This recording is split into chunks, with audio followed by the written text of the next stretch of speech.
Yeah, it's been a good start to the year so far. Obviously, we've had a good start team-wise and trying to fit in well, and it's good to get a good start individually and just keep building, just keep working out on the track and see what happens in the next couple of weeks. Without Joe there, I know it's been a shuffle and an adjustment. You've probably taken on a little bit more of a role there. How do you feel it's all sort of working in Hawthorn at the moment? Yeah, I think we're working really well without Joe. Obviously, he's a good player and he's a premiership player, but we've shown what we can do without him, and there was a bit of a narrative that we couldn't win when we had him, and now it's that we can't win when we don't have him. So we've shown that we can play well with him and without him. So us boys will keep working together and keep improving each week. Who knows what can happen in the next couple of weeks. How difficult has it been with the sort of rotating cast of forwards that you've had to play alongside this year? It hasn't been too difficult. We've been working out on the track all pre-season. We obviously get a few mids rolling down in the forward line. So it's good that we have a lot of different boys that can come down in the forward line and play their role, and we have a lot of boys that can score in different ways, and we all just gel together and lean off each other and hopefully kick a winning score each week, and that's what we try to do. A couple of your smalls have been probably not quite at their usual high level, like Charlie and Kai, although he's only just come back into the team. But what have you seen from those two fellas particularly? Yeah, obviously they probably haven't been kicking the goals that everyone from the outside probably sees, but they do a mountain of work in the club, and they're trying to keep building on their games, and they bring the energy, they bring other things than just kicking goals. So we really respect those two lads, and obviously they come back from injuries as well, so we'll keep supporting them, and no doubt they'll crack open a game soon. For whatever reason, I don't know why, but Hawthorn has proven to be an incredibly hard team to beat for the Lions. I think it's 5 in a row and 21 years since you've beaten them with the G. What have you found about them that's so hard to match up against?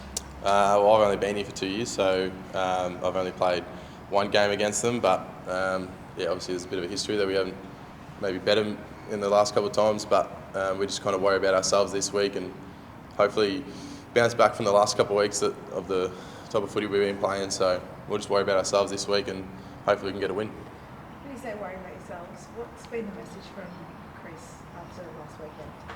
I think just keep backing in our system, and last week we showed so much good signs of good footy, and I think a lot of it was just general execution skills. So I think if we just keep playing the way we've been playing, things will come. We don't have to change everything. We just keep sticking to what we know, and we'll open the game open soon.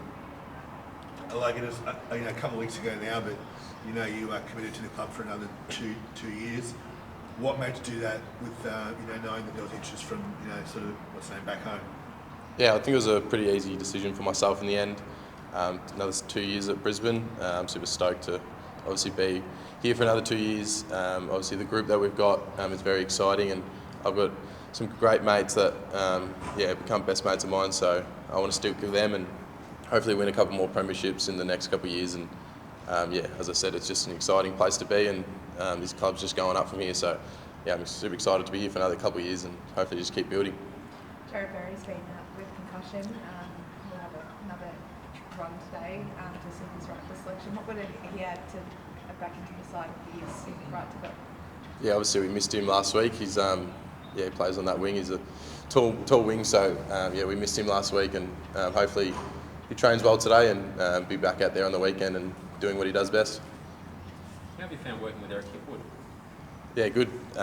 He's obviously, I watched him growing up. He's a great forward, and I'm learning a lot of skills off him on and off the field. I hang out with him away from the club, so he's a good mate of mine, and I love playing against him. Oh, with him, sorry. What sort of advice did he give you? Just keep backing in my skills. A lot of work in the pre-season and a lot of leading patterns, and if he just sees something that I do out on the track, he would come up to me after and either give me confidence about it or tweak things a little bit. So he's been great for me. What's the biggest difference you've found on the field this year, Logan? You probably, with no disrespect, people who wouldn't have known much about you last year, oppositions and whatnot, but this year I imagine you're on their radar a bit more. Have you noticed it on the field? I just try and each week just keep getting better. I know last year I had a pretty good season, just was jumped straight into it and just try to play with freedom. And this year I try to take it on a bit more and play a bigger role within the team. And I think I've slowly done that each week, and I just want to keep doing that, get respect in the game, and who knows what can happen in the next coming weeks.